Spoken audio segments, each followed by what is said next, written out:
안녕하세요. 박연수 상담사입니다. 이렇게 녹화로 만나 뵙게 되어서 반갑습니다. 이제 2021년도 지역 노사민정 활성화 지원 사업인 그 공동주택 노동자와 입주민의 더 좋은 관계를 위한 의사소통 교육을 맡은 박연수입니다. 두 번째로 뵙는 것 같습니다. 반갑습니다. 아, 이렇게 이제 제가 이런 교육의 기회가 왔을 때 이 시간에 어떻게 도와드려야 실생활에서 조금 효과적인 생활을 할 수 있을까라는 고민을 하게 되는데요. 이제 오늘도 이제 제 전공인 아마 의사소통과 관련되어진 부분에 대해서 집중적으로 교육을 하면서 함께 좋은 시간이 되도록 하겠습니다. 아, 여기 사진을 제가 하나 이제 캡처를 했는데 어떠세요? 오늘 하루도 아무 일 없이 안녕하셨는지 아니면 좀 전까지도 좀 속상했던 일이 있었는지 아니면 어제 속상한 일이 있었는지 그래서 지금쯤은 또 커피 한 잔을 하면서 그 속상함이 다 해소되어졌는지 아니면 여전히 마음 한켠에 무겁고 뭔가 스트레스로 누적되고 있는지 궁금하네요. 음, 제가 공동주택의 노동자와 입주민뿐만이 아니라 실제 우리 내담자들을 만나다 보면 거의 대다수가 사람들과의 관계에 있어서 일어나는 갈등 때문에 방문을 합니다. 아주 작게는 어린 아이를 키우면서 육아 갈등, 그리고 부부 갈등, 그리고 형제 간의 갈등, 동료 갈등, 그리고 또는 더 위에 있는 수직 관계로 인한 갈등 등 직접적으로 대면하여 다투든 또는 다투지 않고 속으로 힘들든 어쨌든 다 갈등 때문에 옵니다. 근데 이 갈등 때문에 올 때는 남녀노소 구분이 없고요. 직업하고도 상관이 없는 것 같아요. 그래서 힘든 노동 일을 하시는 분들뿐만이 아니라 그냥 편안하게 앉아서 편안하게 일할 것 같으신 분들, 그것도 조금 더 윗직급이신 분들도 오십니다. 근데 이야기를 듣다 보면 다 관계로 인한 말할 수 없는 어떤 답답함 이런 걸 호소합니다. 그래서 심지어는 공황장애 또 일어나기도 하고요. 그래서 병원에 갔더니 아무 일이 없더라. 그래서 진단을 받기도 하고 근데 나는 계속 아프고 또 어떤 경우는 실질적으로 우울증을 앓기도 하고요. 그래서 다양한 이유로 방문을 하는데 이제 특징이 좀 있는 것 같아요. 특히 또 남성분들 같은 경우는 내가 이런 것 하나까지도 못 이겨내나 싶어서 내가 스트레스 관리를 참 못하는구나 라고 생각하면서 더 오랜 시간 혼자 이렇게 세월을 보내다가 이제 공황장애 막 이렇게 진단을 받으면서 오시는 경우가 많습니다. 그런데 제가 이제 그런 분들을 만나면서 배우게 되는 거는 뭐냐면 이 파도예요, 파도. 여기 지금 사진 속에 나오는 이 파도는 정말 멋진데요. 제가 우리 내담자들을 만날 때 그 이야기를 해요. 처음에는 당연히 공감 많이 해주죠. 정말 직장 다니기 힘드셨겠군요. 정말 그런 동료와 그런 직장 상사와 그쵸? 일을 한다는 건 쉬운 일이 아닌 것 같습니다. 표현되지 않는 그 애로사항에 대해서 충분히 공감을 해줍니다. 그러다가 이제 시간이 지나고 나면은 언제까지 내 주변에 나와 같이 되게 상식적이고 나와 같이 이야기를 잘할 수 있는 좋은 사람만 만나라는 법 없잖아요. 날씨도 아침부터 저녁까지 날씨도 제각각일 때가 너무 많잖아요. 하물며 계절도 봄, 여름, 가을, 겨울이 다 있잖아요. 또 건기와 우기도 있고요. 하물며 날씨가 그런데 우리가 하루를 산다, 그리고 10년을 산다, 뭐 때로는 120살까지 사시는 분들도 있는데요. 어때요? 파도라고 좀 생각해요. 동해 속초에 한번 가봅시다. 해변가에 가서 한번 보십시오. 파도가 하나가 밀려오고 나면 그 파도 하나로 끝이 나는지 또 그렇지는 않잖아요. 파도 하나가 밀려오면 거품처럼 사라지고 없나 보다 싶으면 또 저 멀리서 파도가 또 하나 밀려오잖아요. 어떻게 해야 될까요? 파도야, 너가 왜 맨날 생겨나니? 이럴 수는 없잖아요. 저 오는 파도를 어떻게 할까? 없애버릴까? 없애버릴 수만 있다면 좋겠지만 그러다가 내가 다칠 수가 있죠. 그래서 힘들다. 내게 오는 어떤 그런 갈등, 스트레스를 없애버리기는 정말 어렵다. 다만 내게 오는 저 많은 파도, 늘 다른 자극들이라고 부르거든요. 저희는 저 자극들을 내가 어떻게 처리할 것인가 라는 고민을 해야 어떤 상황에 놓일지라도 또 어떤 사람하고 만날지라도 나의 스트레스를, 관계로 인한 스트레스를 최소화할 수 있고 또 거기에 대처하는 어떤 기술이 좋아지면서 내 몸에 또 내 정신에 부정적인 영향을 덜 줄 수 있는 거거든요. 그래서 여기 서퍼가 있잖아요. 사진에 서퍼가 보면은 밀려온 파도를 타고 지금은 파도의 끝날에 서서 결국에는 파도의 그 즐거움을 하고 밑으로 타고 내려오는 거잖아요. 칼날에, 파도의 칼날에 섰다가 타는 그런 건데 저는 TV를 보거나 뭘 보면은 서퍼들을 보면 파도의 끝 날개에서 즐길 줄 아는 사람 으로서 항상 떠올리거든요. 스트레스 대처할 때 피할 수 없다면 즐겨라. 아, 그런데 어떻게 즐기냐고요? 아, 당연히 못 즐기죠. 스트레스를 어떻게 즐기겠습니까? 그런데 피할 수 있을 땐 피하고 부딪혀서 뭔가 타협을 볼 수 있으면 타협을 보고 그도 아니면 내가 저 파도를 즐기듯이 내가 어떻게 내 마음의 태도 내 생각의 어떤 태도, 내 몸의 태도를 바꾸어서 그냥 이 상황에서 내가 나를 보호하는 방법. 저는 그것이 답이라고 생각을 합니다. 그래서 바다의 파도가 늘 있듯이 우리 삶에도 갈등은 늘 있다. 그런데 그것을 회피할 수만은 없는 것 같다. 그럼 일상에서 어떻게 해야 될까? 그냥 소통할 수 있도록 나의 능력을 기르는 것이 답이겠다라고 생각을 하고 있고 제 내담자들을 만날 때도 또 그렇게 하고 있습니다. 자, 그래서 우리가 이제 그러려면 먼저 내 자신뿐만 아니라 우리 사람들의 기본적인 속성에 대한 거를 먼저 이해가 되어져야 내가 나의 충동적인 어떤 분노 또는 참을 수 없는 충동성으로 화를 표출 못하면 그 화가 또 어디로 가요?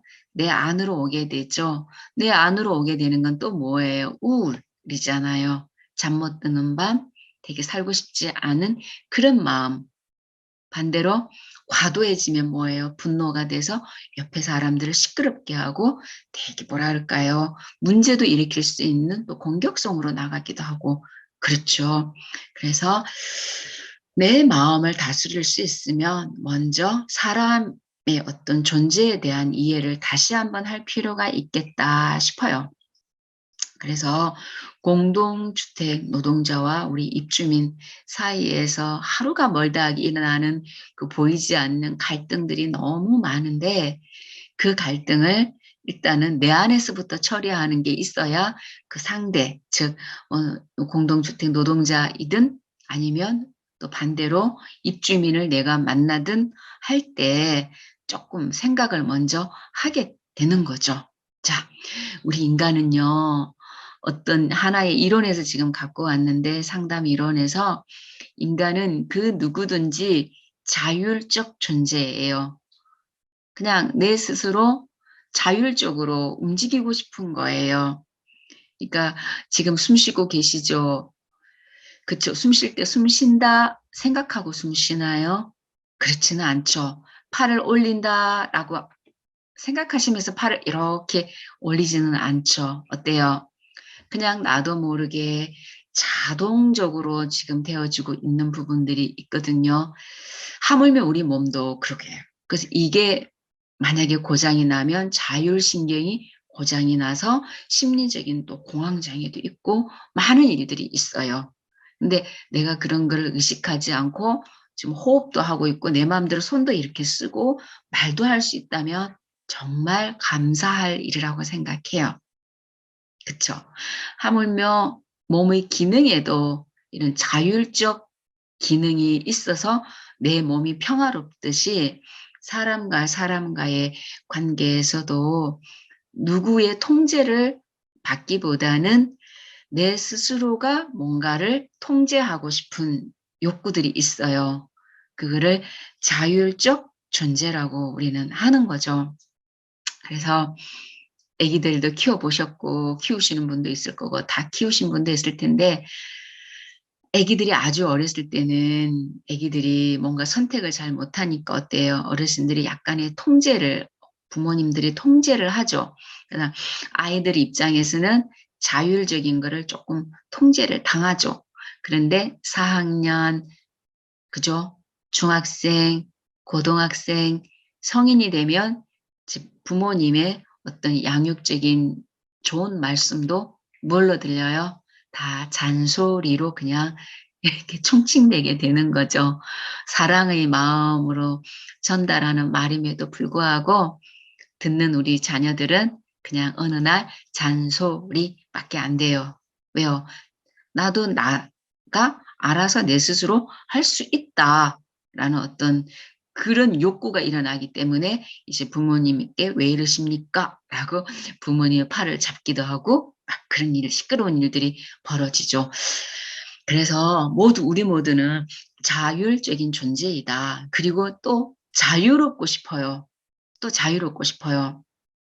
때로는 나 혼자 일을 하되 조용히 혼자서 단 5 분이라도 커피를 마시고 싶고 나 혼자 산보도 하고 싶고 아니면 그냥 넋나간 듯이 핸드폰을 보고 싶기도 하고 좀 자유롭고 싶어요. 그런데 누군가가 자꾸 그 자유로운 거를 "왜 그렇게 시간을 낭비하냐. 왜 그런 거를 보고 있냐."라고 하면 어때요? 되게 속상하겠죠. 그런 것처럼 인간은 되게 자유롭고 싶다라는 속성이 있습니다. 그리고 세 번째는 뭐냐면은 자기 안에 어떤 것도 선택할 수 있는 능력이 있어요.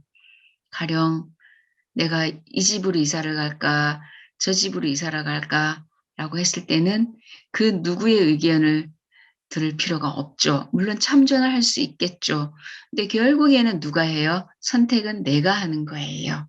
그래서 우리가 직장에서든 가정에서든 대신 살아줄 수 없다라는 거는 명제인 것 같아요. 그래서 내가 말한 대로 상대방이 하지 않는다고 했을 때 조언해 준 거가 속상하다라고 하면서 오히려 또 갈등을 만들어내기도 하잖아요. 그러나 생각해 보세요. 최종적인 선택은 내가 하는 거잖아요. 뭐 그것처럼 내 주변에 있는 사람들도 내가 힘들게 조언을 해 줬지만 선택을 할 수 있는 권한은 그 사람만이 가진 거예요. 그래서 "선택할 수 있는 존재다."라고 하고요. 그다음에 선택이 있으면 항상 뭐가 있어야 될까요?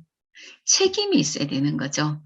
그래서 다른 사람이 어떤 거를 선택할 때 우리가 "이거를 고르십시오."라고 하면 안 되는 거예요. 특히 누구의 연애, 결혼사, 집 아주 그 손해를 보았을 때 엄청난 그 심리적 충격이 있을 수 있는 그런 일들에 대해서는 선택을 해 주는 게 아니거든요.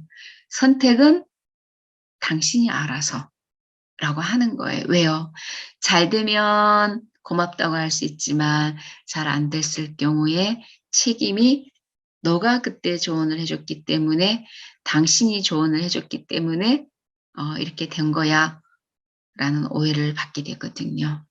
그래서 나부터도 내가 책임질 것만 선택하고 내가 책임질 수 있는 말만 하고 내가 책임질 수 있는 행동만 하면 되는 거예요. 그래서 책임질 수 없는 말과 행동을 함부로 해서 상대방도 상처 준다든지 내 스스로가 상처받는 일들은 하면 안 되는 것 같습니다. 그래서 우리 인간은 이런 존재인데요.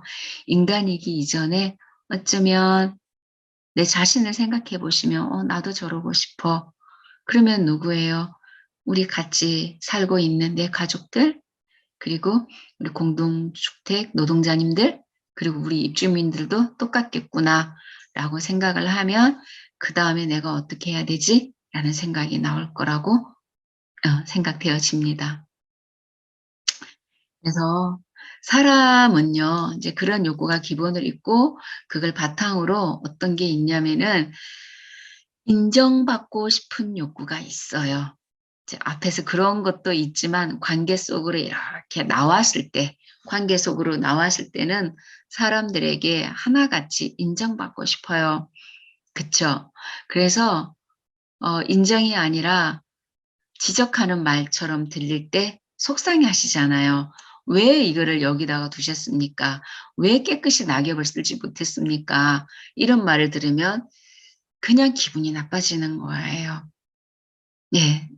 말한 사람도 문제가 있을 수 있으나 내 안에 기본적으로 칭찬받고 싶은 어떤 스트로크, 욕구가 있거든요. 그러니까 우리가 뭐예요? 더 열심히 일을 하고 더 많은 월급을 받기 위해서, 그리고 이 일자리를 놓치지 않기 위해서 열심히 하는 거고, 그리고 내가 우리 입주민들 사이에서 안 좋은 사람이라는 이미지를 주기보다는 그래도 우리 동대표 참 좋아, 우리 반장 참 좋아, 이런 말을 꼭 듣겠다는 거는 아니지만 나도 모르게 그런 욕구가 있어요. 그렇기 때문에 어떤 일이 있을 때 앞장서게 되고요. 앞장서다 보면은 또 이런 소리 저런 소리 많이 듣게 되죠. 그럼 너무 속상하죠. 일을 한다고 하는데 꼭 뒤에서는 저런 소리밖에 못하나 싶으니까 많이 속상하고, 그 속상한 게 얼굴 표정이든 말투든 또 나가고, 그게 상대방이 과도하게 오해할 때는 진짜 어떤 경우는 싸움까지도 연결되기도 하잖아요. 그래서 내 안에 봉사한다고 생각했지만 인정받고 싶은 욕구가 있었구나. 그리고 또 우리 공동주택 노동자님들도 그냥 지나가는 좀 나이 드신 어르신이 이렇게 왜 이렇게 하시냐고 이거 하실 때 속상한 것도 있지만 나도 저런 소리보다는 나도 그래도 칭찬이 듣고 싶었구나. 그래서 내 감정에 지금 화가 올라오는구나 라고 생각을 하면 우선은 내 표정과 말투가 급발진하지 않게 되는 거예요. 그래서 어렸을 때부터 우리가 아기를 키울 때 이제 어머님들이나 아버님들이 우리 자녀들을 키울 때 요런 연습을 잘 시켜줘야 되는데, 주로 요 밑에 보시면 언어로서 칭찬을 많이 받은 사람들은 언어적 칭찬을 들을 때 내가 일을 잘하고 있구나 이런 생각을 하게 돼요. 그런데 늘 언어적으로 부정적인 이야기를 많이 듣고 자란 경우는 이상하게 그런 소리는 귀에 참 잘 들려요. 네, 예민하다는 거죠. 똑같은 말을 들어도 그런 말만 내 귀에 쏙쏙 들려서 나도 모르게 심정이 상하는 거예요.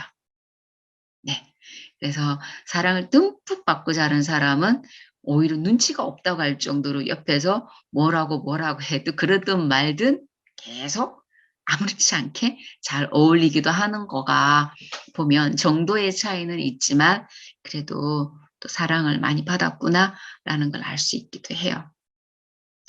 그다음에 이제 여러분들이 뭔가 오며 가면서 그 입주민들하고 공동주택 노동자님들하고 오며 가며 볼 때 이상하게 어떤 때는 기분이 좋고 어떤 때는 기분이 나쁠 때가 있어요. 추구받은 말 한마디도 없는데 '뭐지?' 라고 볼 때 만약에 우리 동 대표님 입장에서 길을 가는데 공동주택 노동자님께서 오면서 얼굴에 미소가 없었어요. 그리고 내가 먼저 인사를 했어요. 근데 지나고 나니까 우리 동 대표님이 뭔가 기분이 상해요. 왜 상했을까요? 네. 우리 공동주택 노동자님께서 나를 보고 웃어주는 표정을 안 짓고 지나갔거든요. 그게 마치 나를 인정하지 않는 것 같은 느낌이 들기 때문에 좀 마음이 언짢아지는 거예요. 또 반대로 생각해 볼까요? 역으로 공동주택 노동자님이 이렇게 지나가고 또 입주민이 역으로 왔어요. 또 공동주택 노동자님께서 인사를 하려고 준비를 하는데 나이 드신 입주민께서 그냥 지나가요. 인사를 받는 건지 안 받는 건지 모르게 그냥 지나가요. 자, 그랬을 때 만약에 내가 기분이 언짢아진다 그랬을 때 주고받은 대화도 없는데 기분이 언짢아진다라고 했을 때 뭘까요? 나이 드신 어르신이 약간 화가 난 듯한 표정으로 그냥 나를 쳐다보고 지나간 게 뭐예요? 비언어적인 스트로크가 돼버린 거예요. 비록 말은 하지 않지만 나를 존중해 주지 않는 것 같은, 인정해 주지 않는 것 같은 그런 느낌을 갖게 되기 때문에 내 마음이 불쾌해지는 거예요. 그래서 모든 사람들 안에는 아무리 우아한 사람이든 그리고 또 힘들어서 하루하루 또 힘들게 살아가는 사람이든 상관없이 우리 모두는 인정받고 싶은 욕구가 있다. 그래서 그 인정받는 욕구가 있다라는 걸 알게 되면 내가 말 한마디를 하더라도 어때요? 수고하십니다. 그쵸. 일단은 고생하셨습니다. 장터를 여시느라고 뒷정리하시느라고 어쨌든 고생하셨습니다. 라고 해주는 인사가 먼저 있고 그다음에 그런데 라고 이렇게 이야기가 진행이 되어지면 좋겠죠. 제가 이제 아파트를 살고 있는데 언젠가 가을에 낙엽이 많이 떨어졌어요. 그런데 인제 낙엽이 떨어질 때 정말 이쁘잖아요. 낙엽을 밟을 때 기분이 참 좋았어요. '참 좋다. 참 좋다. 가을이다.' 좋았어요. 근데 어느 날 아침부터는 저희 아파트뿐만이 아니라 저희 시 전체가 인제 청소부님들도 그렇고 우리 아파트 공동주택 노동자님들도 그 단풍잎을 쓸기 시작하더라고요. 밑자루로. 비가 오고 난 뒤에 다 떨어지니까 이제 청소를 하시더라고요. 그래서 제가 그 생각을 했어요. 누군가에게는 아름다운 단풍인데 낙엽인데 또 누군가에게는 참 힘든 일거리이겠구나. 그러면서 역지사지하게 되었어요. 똑같은 상황인데도 저에게는 낭만이었지만은 저것을 청소해야 되는 우리 공동주택 노동자님들 또는 우리 시의 청소부님들께서는 '참 힘들겠다.'라는 생각이 드니까 빗자루를 쓰실 때 제가 얼른 뛰어가고 또 "수고하십니다." 하고 뛰어가요. 좀 그러면 마음이 편하더라고요. 그래서 당연하다는 아닌 것 같아요. 아 당연하다. 그러니까 저분이 저거 하는 건 당연하다. 고것도 또 아닌 것 같고요. 그리고 또 기대해서도 안 될 것 같아요. 그래서 쪼끔 '아 배려하는 거가 뭐지?'라는 생각을 한번 해 보게 되었습니다. 그런데요 아이러니하게 한쪽에서는 또 자동차가 이중 주차가 되어 있어서 빨리 출근해야 되는 사람이 못 나가고 있으면서 막 또 우리 경비실로 전화를 하면서 막 이렇게 빨리 차 빼달라고 막 이렇게 소리치는 것도 보았어요. 또 고것도 이해가 돼요. 입주민 입장도 됐다가 '얼마나 속탈까.' 그것도 이해가 되고 또 어느 순간에는 '공동주택 노동자님들도 참 힘들겠다.' 참 이게 상황이 항상 어렵더라고요. 그래서 '갈등은 있을 수밖에 없겠구나.' 그래서 어떻게 이제 갈등을 해결하고 갈 건가가 여전히 숙제구나. 저는 아침 출근 때부터 밤에 돌아올 때까지 그런 생각 많이 해요. 그런데 이제 이왕이면 우리 스스로가 마음속에 삶에 대한 기본적인 태도 자체가 좀 긍정이었으면 좀 좋은 것 같아요. 내 옆에 있는 다른 사람들을 위해서 그러라고는 말하지 않아요. 그냥 내 자신을 위해서 쪼끔은 어떤 태도가 쪼끔 긍정적이면 참 좋겠다. 쪼끔 어려운 말로 하면은 스스로를 사랑하는 좀 자존감이 쪼끔만 높아지면 좋겠다. 그러면 자기가 거기에 만족이 높아지니까 주변에서 오는 자극들에 칼날처럼 예민하게 반응을 덜 하게 되거든요. 그래서 여기에 보시면 사람들은 자신과 타인에 대한 대하는 태도가 있어요. 어떤 사람은 "난 참 괜찮아." 이러는 사람이 있고 어떤 사람은 "난 부족해. 그래서 사람들이 나 무시해." 라고 생각하고 또 어떤 사람은 다른 사람에 대해서 "저 사람 참 You are okay. 참 멋있다. 당신이 옳아. 어쩜 저렇게 살 수 있을까?" 부러워해요. 또 반면에 어떤 사람은 "당신 참 틀렸다. 당신 참 문제 많다. 너희들 다 문제다. 내가 봐서는." 이렇게 나뉘어요. 근데 이게 조합이 될 때예요. 생각해 보세요. 만약에 이 강의를 들으시는 여러분들이 "난 괜찮은 사람이에요. 그리고 우리 입주민들도 그리고 우리 공동주택 노동자님들도 참 괜찮은 사람이에요." 이렇게 생각하면 어떤 사람이에요? I'm okay, you are okay라는 생활의 태도를 가진 사람이에요, 기본적인 거가. 그러면 내가 먼저 인사도 할 수 있고 또 내가 어떤 걸 이야기할 때도 감정을 좀 낮춰서 말할 수도 있어요. 그쵸? 실수할 수 있으니까 상대방도. 근데 반면에 I'm not okay. 난 아니야. 난 부족해. 이런 거와 타인에 대해서도 당신들도 아니야 하는 사람, 나도 아니지만 당신도 아니야 라는 이런 생활 태도가 이거 조합 중에서 가장 나쁜 조합이에요. 그러니까 나에게 대해서도 부정적이죠. 그런데 타인에 대해서도 부정적이에요. 어떻게 되겠어요?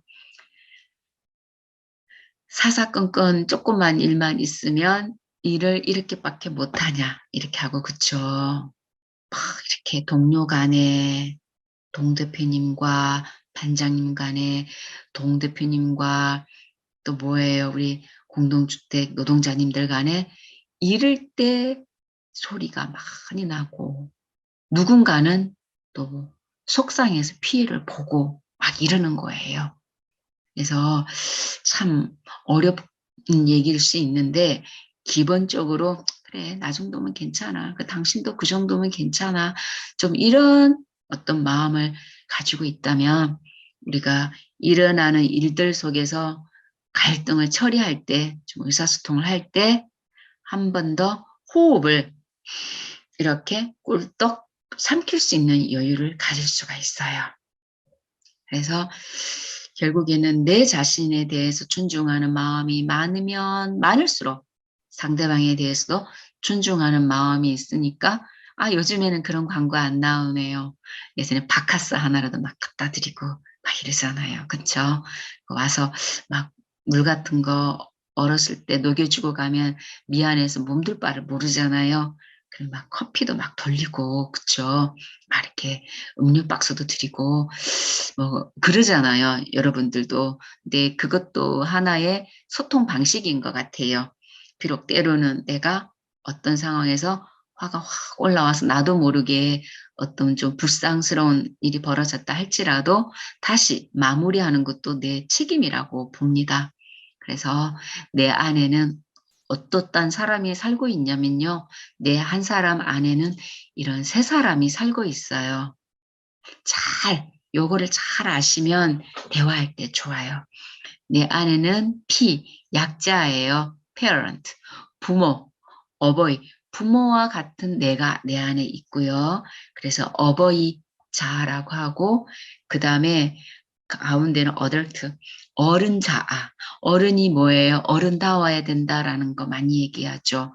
어른이 뭐예요? 화난다고 화 다 내고 그러지 않고 속이 상해도 좀 참고 좀 넌지시 봐주고 그리고 내가 속이 상해도 이성적으로 판단을 해서 앞은 이렇고 뒤는 이러니까 그러지 말자. 어른답고 아버지답고 엄마답고 이래야 되는 거잖아요. 그쵸? 동 대표님은 동 대표님답고 뭐 관리실장님은 또 실장님답고 이런 거잖아요. 그 역할이라는 게 거기서는 어른이겠죠. 그게 우리 안에 다 있다라는 거예요. 어른, 객관적 판단을 할 수 있는 게 내 안에 있어요. 그리고 또 누가 내 안에 같이 살고 있냐면은 child, 어린이 같은 내가 내 안에 살고 있어요. 요 세 개가 내 안에 살고 있는데 그때 상황에 맞게 내가 잘 기능을 한다 그러면 이 사람 정말 건강한 사람이에요. 자, 어떤 때는 어버이 같은 자아가 탁 나와서 이야기를 하고 어떤 때는 어른 자아가 나와서 이야기를 하고 어떤 때는 차일드 같은 자아가 나와서 이야기를 하는 거예요. 자, 한번 볼까요? 한번 맞춰보세요.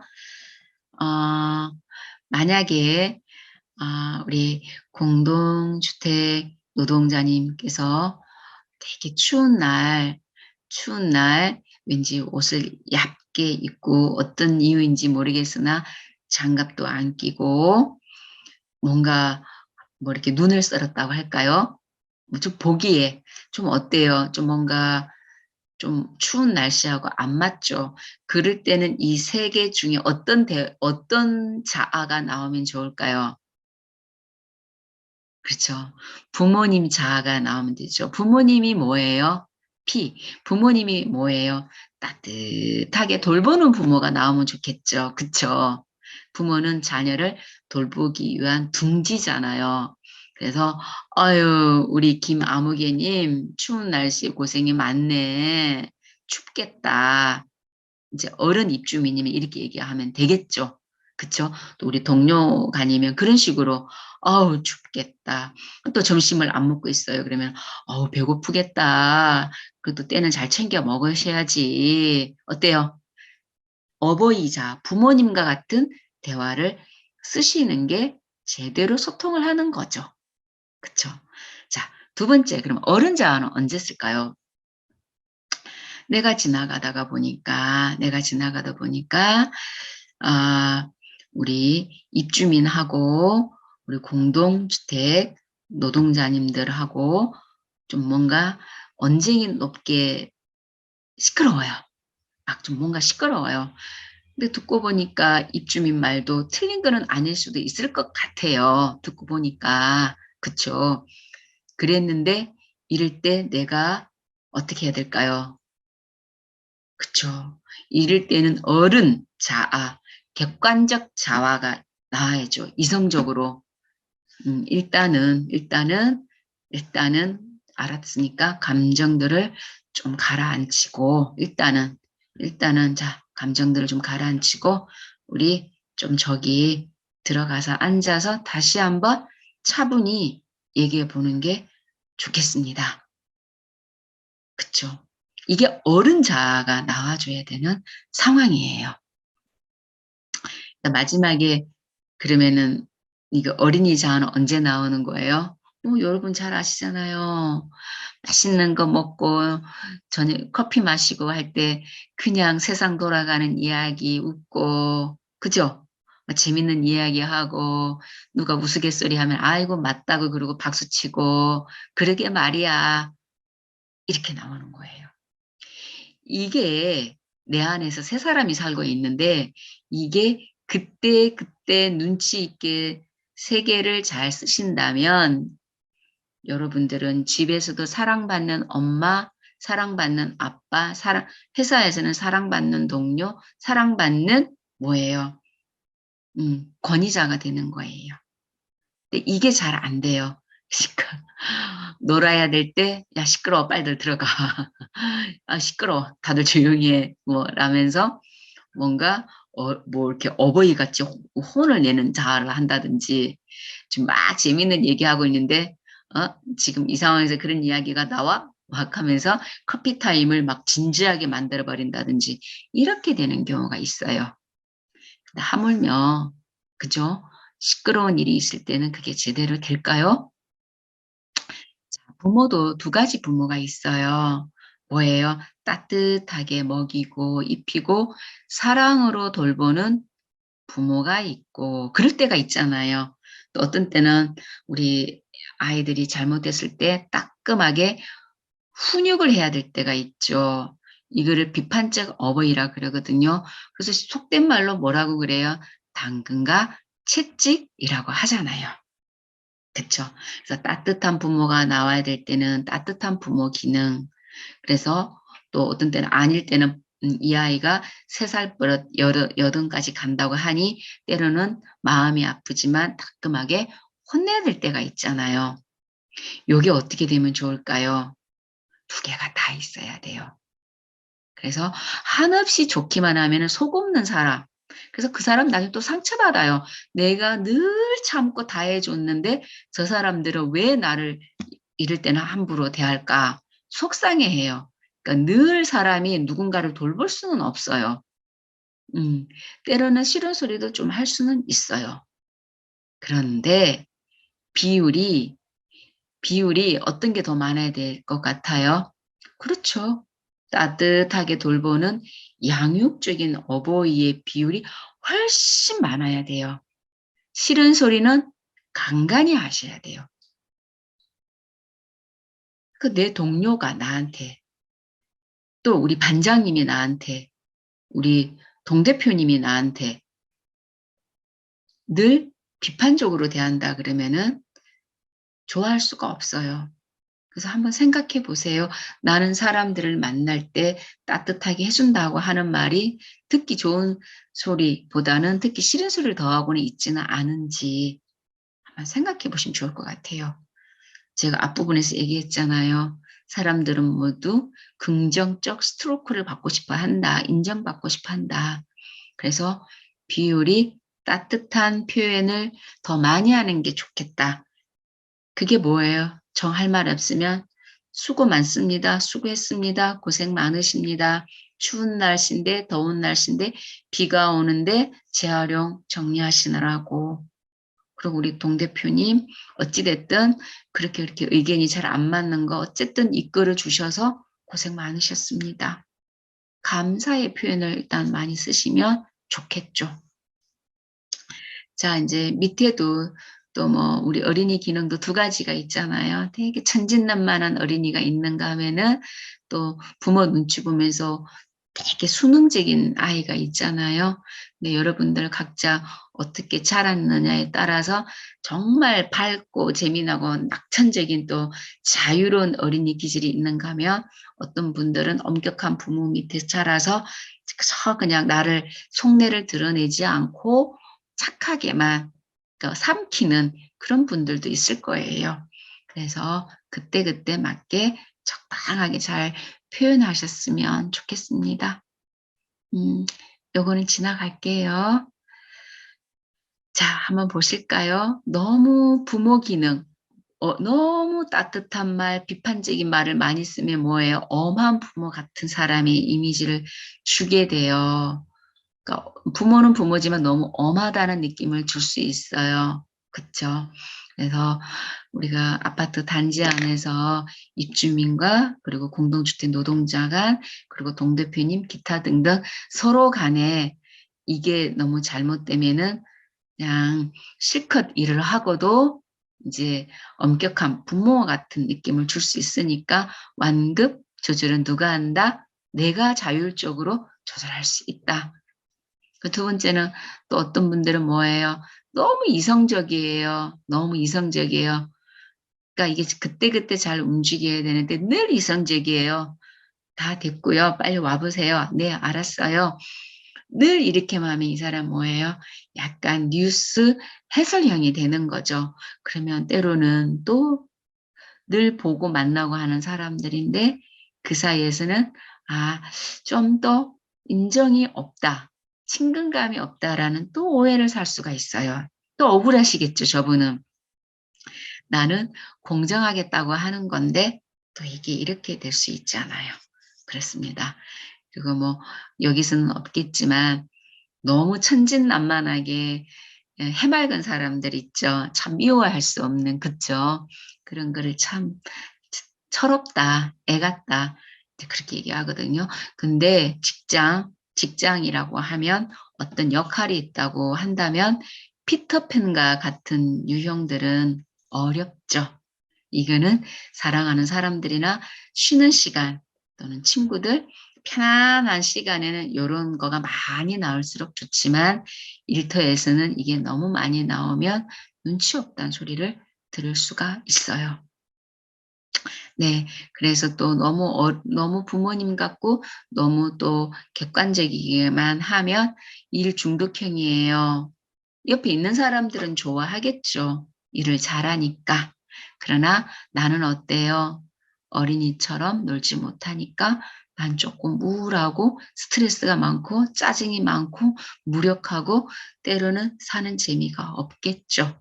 그래서 앞에서 말씀드리는 것처럼 내 안에 어떤 때는 부모 같은 대화, 어떤 때는 어른 같은 대화, 어떤 때는 어린이 같은 대화가 그때그때 잘 나올 수 있도록 한번 연습해 보시면 좀 좋으실 것 같습니다. 뭐 여기 제가 샘플을 하나 떴는데요. 제일 좋은 대화는 이런 센스 있는 대화가 제일 좋은 거예요. A가 물었습니다. A가 입주민인 것 같아요. 입주민이 이쪽에 공동주택 노동자님께 물었어요. 오늘 저희 집에 그럼 몇 시쯤 방문해 줄 수 있나요? 라고 물었죠. 이건 뭐예요? 되게 이성적인 답을 원하는 거죠. 그랬더니 우리 똑똑하고 센스 있는 공동주택 노동자님께서 뭐라고 그랬어요? 네, 8시 30분쯤이면 가능하겠습니다. 라고 하면 이 대화는 잘 이루어진 대화예요. 그쵸? 그러면 때로는 요렇게 항상 잘 맞아 떨어져야 되는 거예요. 자, 여기 한번 볼게요. 일단은 뭐예요? 일단은 누군가가 이제 약간 부모 같은 마음에서 걱정되니까 애들이 막 놀고 있고 하니까 이제 차들이 위험하니까 누가 차를 잘못됐나 보죠. 그래서 얘기를 합니다. 뭐라고 이야기를 하여 이제 내가 얘기를 할 때는 어른 같은 마음에서 걱정이 돼서 얘기를 하면서 이 사람에게 말할 때는 객관적인 판단을 해주기를 원하고 지금 말을 하는 거거든요. 여기 너무 위험한데 우리 애들이 다칠 것 같은데 저 차를 좀 다른 곳으로 이동 주차하는 게 필요할 것 같습니다. 라고 말을 해요. 말을 할 때는 이 사람이 이성적인 판단을 원하겠죠. 아, 그렇군요. 애들이 위험하겠군요. 내가 차를 그럼 뺄 수 있도록 한번 해보겠습니다. 이걸 말을 한 건데 이 사람은 갑자기 어떤 대화를 해버려요? 애기처럼. 애기한테 뭐 지금 뭐 제가 뭐 어떻게 해요? 이렇게 대화가 어떻게 됐어요? 화살표가 어긋나 버렸잖아요. 이게 대화를 못하는 거예요. 이래서 이제 서로 이제 뭐가 잘못됐냐 막 이렇게 되는 거예요. 그래서 이제 때로는 이제 요런 거를 보면은 말하는 사람이 잘못하지 않아도 듣는 사람이 그게 안 되면 대화가 이루어지지 않아요. 그리고 여기서는 겉으로는 네, 차 빼드리죠. 이제 이야기 잘 이루어져요. 차 좀 위험합니다. 차 빼주세요. 빨리 가야 됩니다. 했더니 예, 알았습니다. 겉으로는 이렇게 했어요. 그죠? 근데 속에서는 뭐라 그래요? 왜 차를 저렇게밖에 못 대? 응? 사람이 상식이 없지. 이렇게 얘기하고 또 한쪽 사람은 응? 바빠 죽겠는데 응? 응? 오라가라고 난리야. 이렇게 뭐예요? 겉다르고 속다른 대화를 쓰는 거예요. 그쵸? 그래도 이거는 겉으로는 또 충돌이 없으면 그나마 또 다행이겠죠. 그래서 가장 좋은 대화는 아까 제가 말한 대로 PAC, 내가 부모처럼, 어른처럼, 아이처럼 어떻게 이야기해야 될까라는 훈련이 필요한 거예요.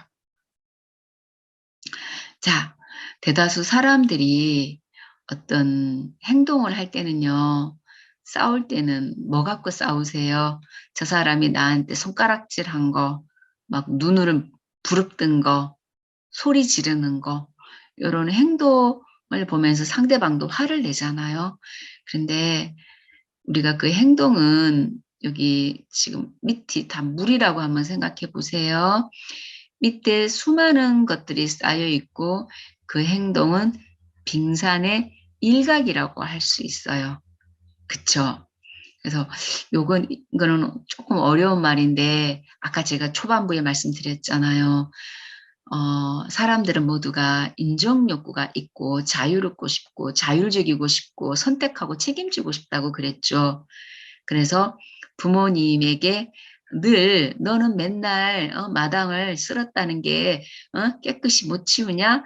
이런 소리를 들은 사람은 누가 지나가다가 아니 왜 맨날 깨끗이 못 쓰는지 모르겠어. 한마디 하고 가면 어때요? 이분은 다른 말에 있어서는 관대하지만 그 말에 있어서는 나도 모르게 확 화가 올라오는 거예요. 왜요? 저 밑으로 한번 내려가 볼게요. 저 밑으로 한번 내려가 쭉 내려가 볼게요. 나는 나이고 싶은 인간은 나는 나이고 싶은 거예요. 아까 제가 초반부에 말씀드렸던 것처럼 나는 나이고 싶어요. 그리고 뭐예요? 사랑받고 싶어요. 그쵸? 사랑받고 싶잖아요. 그 존중받고 싶고요. 이런 것들이 있어요. 이렇게. 이게 뭐예요? 감정. 또 내가 못 치웠다고 혼났어? 예전에 분노가 순간 도발을 하는 거예요. 그쵸? 그래서 충동성이 되기가 쉬운 거예요. 그럼 또 반면에 그 말 한마디 듣고 마음이 그날 하루 종일 우울해요. 그러면 또 뭐예요? 그분 안에는 슬픔이라는 과거사와 연관되어져서 슬픔이 많았던 사람이겠죠. 이렇게 올라와요. 그래서 내가 어떤 행동을 할 때는 나도 모르게 무의식적으로 저 밑에서부터 이런 게 있어요. 그래서 한번 이제부터 실생활에서 한번 연습해 보세요. 내가 좀 전에 우리 어르신이 지나가면서 어르신이 나한테 무슨 말을 한 거는 아닌데 왜 내가 기분이 안 좋지? 라고 했을 때 요거 한번 내 감정이 뭐였을까 느껴봐요. 약간 수치심인가? 무시당한 느낌인가? 수치심인가? 존중받지 못하는 느낌인가? 한번 생각해 보는 거예요. 그럼 왜 나는 수치심이 생겼을까? 어렸을 때, 어렸을 때, 어, 너는 왜 맨날 그 정도밖에 못하니? 그게 내 안에 인이 박혀서, 그런 건가? 이렇게 또 더 내려가 보세요. 그건 왜 그랬을까? 그래도 나는 엄마 아빠한테 칭찬받고 싶은 아들이고 싶었고 딸이고 싶었는데 이렇게 내려가 보는 거예요.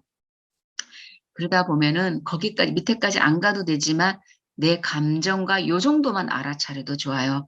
아, 무표정한 어르신의 표정에서 내가 화가 났구나. 왜 화가 났지? 어렸을 때 혼내주던 엄마의 모습, 아버지의 무서운 모습과 연관되어 줬구나.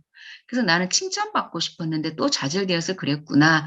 그래서 좀 전에 그 어르신의 무표정으로 함부로 나한테 하는 듯한 느낌이 나를 이렇게 분노하게 하고 슬프게 하게 했구나. 라고 하면 내 감정이 조절이 돼요.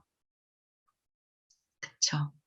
그래서 요거는 비단 공동주택에서만 일어나는 건 같지는 않습니다. 동료 관계, 수직 관계, 우리 부부 사이, 우리 자녀 관계에도 지금의 문제뿐만이 아니라 과거 나의 원래 가족에서부터 형성되어진 거가 지금도 재현이 될 뿐이다 라고 보시면 될 것 같아요. 그래서 대화라는 거가 보시면 어때요? 말만 잘하면 대화 기술만 배우면 될 것 같아도 생각보다 어떻습니까? 생각보다 그 이면에 어떤 더 많은 기술들을 원해요. 그렇죠? 자, 잠시 조금 더 쉬었다가 그러면 어떻게 내가 대화를 할까라는 이야기를 나눠보도록 하겠습니다. 자, 다시 시작하도록 하겠습니다. 다시 시작하도록 하겠습니다. 자, 아까 말씀드린 것처럼 갈등 없는 사회는 없다고 했고 계속 대화가 우리가 쉽지 않은데요. 여기 사진에 보면 많이들 다투시네요. 그쵸? 아, 어쩌면 일상사이에 있을 수 있는 갈등인데 우리가 이렇게 다투면서 살고 있지는 않은지 한번 생각해 보면서 이왕이면 말을 좀 예쁘게 하고 하는 그런 방법들이 필요하겠습니다. 자, 그래서 인제 이번에는 지난번에 배울 수도 있었었는데요. 다시 한번 인제 실질적으로 그렇다면 우리 모두는 긍정적인 칭찬을 받고 싶고 그쵸? 예. 그리고 또 누군가는 또 나의 태도로 인해서 또 속상해하고 이런 부분들이 있으니까 그러면은 '어떻게 해야 될까?'라고 했을 때 먼저 말하는 자세의 1 번은 태도입니다. 입으로 나오는 말보다 내 몸에서 대화의 어떤 습관이 잘 배어 있어야 되는데요. 자, 첫 번째는 대화를 할 때는 딱 몸과 몸이 마주 보게 정방향으로 자꾸 마주하려고 해야 됩니다. 그러니까 비록 의자가 옆으로 있든 어떻게 있든 자꾸 내 몸이 상대방하고 마주 보게, 그래야 상대방이 존중받는 느낌을 받거든요. 그래서 상대를 향해서 정방향으로, 그래야지 듣는 사람이 기분이 안 나쁘죠. 그리고 두 번째는 말할 때, 두 번째는 팔짱을 낀다든지 뭐 턱을 고인다든지 뭐 고개를 갸우뚱한다든지 이런 것보다는 자연스럽게 들어줄 용의가 있는 것처럼 힘을 빼셔야 됩니다. 그리고 때로는 너무 고개를 또 앞으로 빼면 싸우는 자세잖아요. 그러니까 상체를 조금 앞으로 이렇게 기울여서 관심 있는 것처럼 몸을 아주 조금만 기울여 주는 것입니다. 그랬을 때 또 이제 상대가 존중받는 느낌을 받고요. 그다음에 눈을 맞추고, 그다음에 때로는 신체적으로 반응해 주고, 그리고 너무 긴장돼서 있지 않고 이랬으면 좋겠어요. 근데 제가 이렇게 다니면서 이제 인사를 하고 이렇게 해 보면은 대다수가 기분이, 저도 사람이잖아요. 제가 이렇게 하면서 뭐 관공서든 어디든 뭐 하다못해 뭐 우리 뭐 공동주택 노동자님들하고 대화를 하든 우리 또 반장님들하고 이야기를 하든 해 보면 저도 앞 시간에 말한 것처럼 잠깐 이렇게 '왜 나도 기분이 나쁘지?'라고 생각해 보면 말의 내용에서 기분 나쁠 건 하나도 없었던 것 같아요. 근데 다만 이제 요런 것들이 상대방이 해 주지 않으니까 그냥 왠지 모르게 '아 조금 존중받지 못한다.'는 이런 느낌이 들더라고요. 그래서 역시 말을 잘하는 것도 중요하지만 상대방을 기분 나쁘게 하지 않는 나의 대화 자세도 중요하구나라는 걸 깨닫곤 하거든요. 여러분들 가장 기분 좋은 곳은 어디예요? 이제 여행도 다니시고 많은 일들을 할 텐데 그래도 뭔가 어디 갔을 때 내가 대우받는 듯한 느낌을 받을 때는 어떤 거죠? 어떤 서비스 센터를 갔을 때 거기 프런트에 있는 직원분이 또는 뭐 다른 분들이 정말 나를 딱 이렇게 정면으로 서서 "뭐 오셨습니까?" 눈을 맞추면서 "아 이것 때문에 오셨군요. 네 알겠습니다." 뭐 라든지. 그쵸. 어디 뭐 호텔 같은 데 갔을 때 친절하게 대해 줄 때, 그리고 어느 식당에 갔을 때 음식은 정말 맛있었는데 가격도 비싸고 좋았어요. 그런데 뭐 서빙하시는 분들이라든지 아니면 사장님의 어떤 대하는 태도에서 뭔지 모르게 기분이 안 좋잖아요. 분명히 음식도 맛있고 다 좋았는데 그런 게 뭐예요? 네. 그분이 주는 몸의 태도가 이미 마음의 소통을 단절시키는 거죠. 그런데 쪼끔 음식이 맛이 없고 좀 뭔가 좀 마음에 안 들어도 이렇게 도와주시는 분이 막 친절하게 대해 주고 그쵸? 뭔가 물 한 잔도 막 정말 정성껏 주면서 막 웃어 주고 할 때 어때요? 괜히 기분이 좋죠. 또 가고 싶고. 그렇잖아요. 그래서 마찬가지인 것 같습니다. 우리가 이 공동으로 살아가면서 내가 저 사람 이름이 누군지는 모르나 전화를 받을 때든 오고 갈 때든 할 때 요런 부분은 기본적인 매너이다라는 생각이 듭니다. 이거 뭐예요? 그렇죠. 대화의 기술 하면 뭐 하자는 거죠? 그쵸.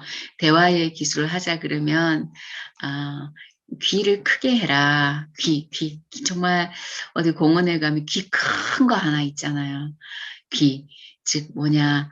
말을 하려면은, 내가 얘기를 잘 하려면은, 일단은 잘 들어야, 아까 제가 얘기했죠. PAC에서 얘기했죠. 잘 들어야, 그 다음에 내가 답변을 하게 되는데, 사람들은 듣는 거는 반 흘려요.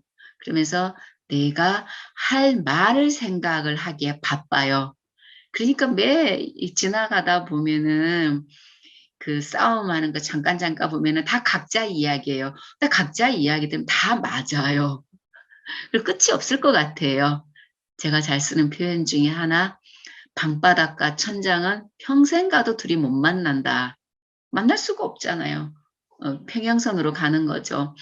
그래서 누군가가 우리가 의사소통을 잘하려고 한다. 그러면 먼저 제가 아까 그랬죠.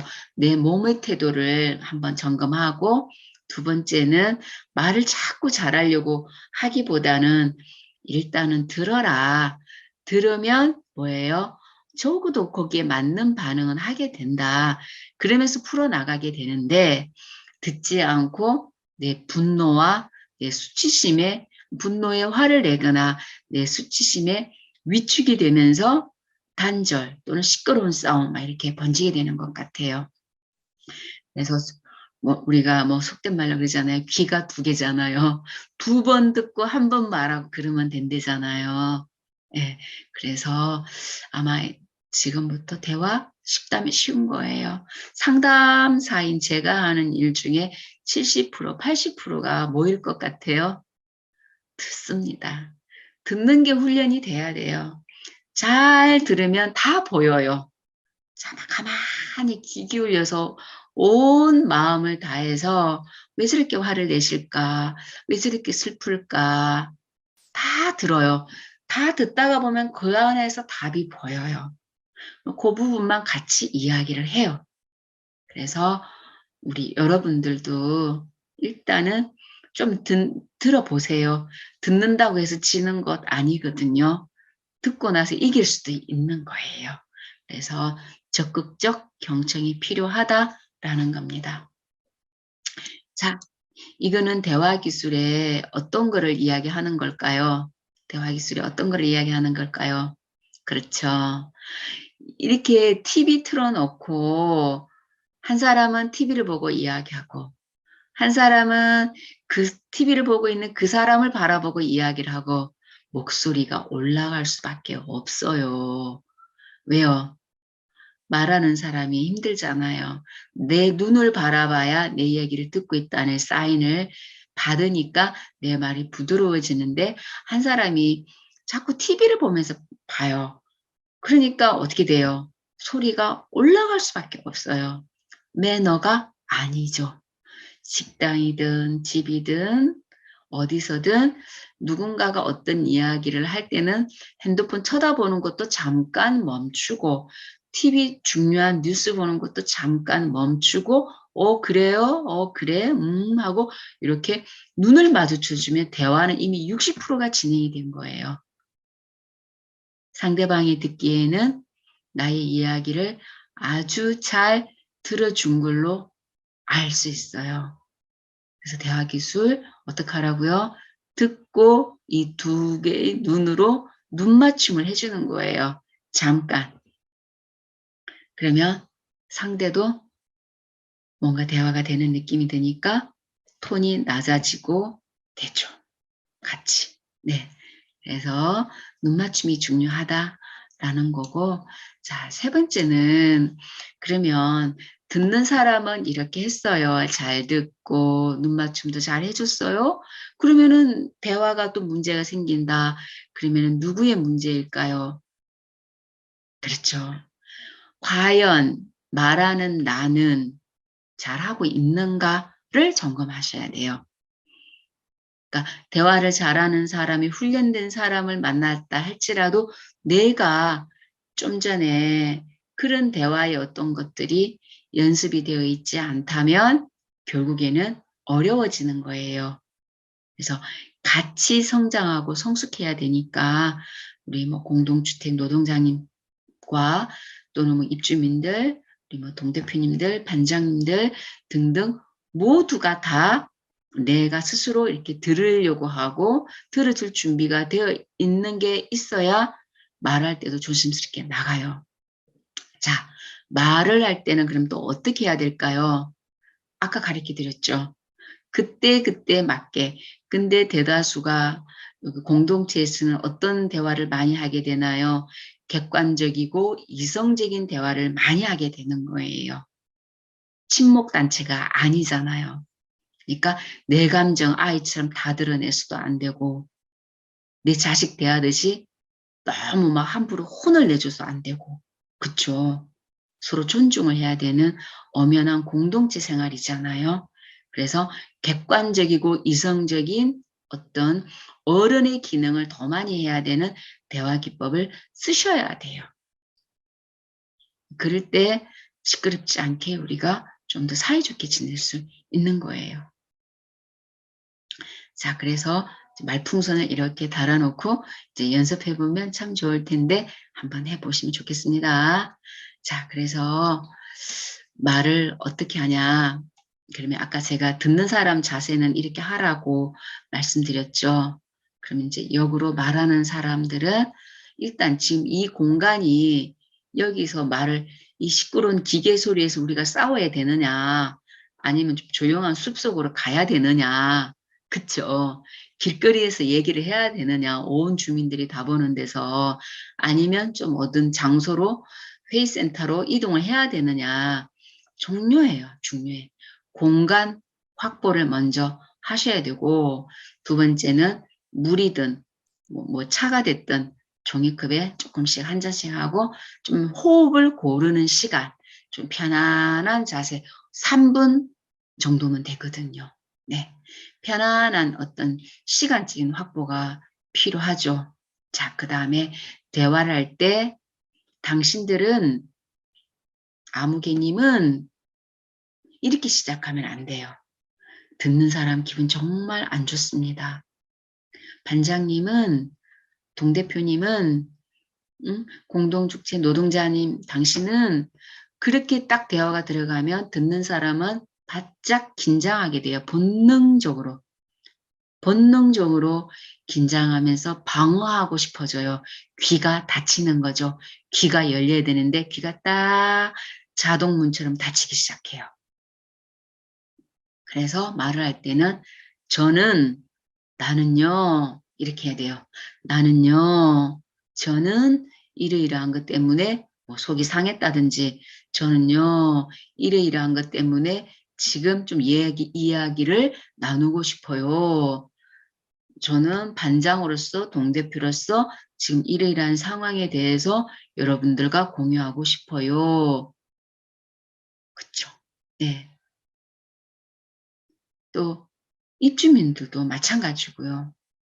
그래서 대화를 할 때는 나로 시작해야 상대에게 이렇게 부정적인 느낌을 안 줄 수 있다.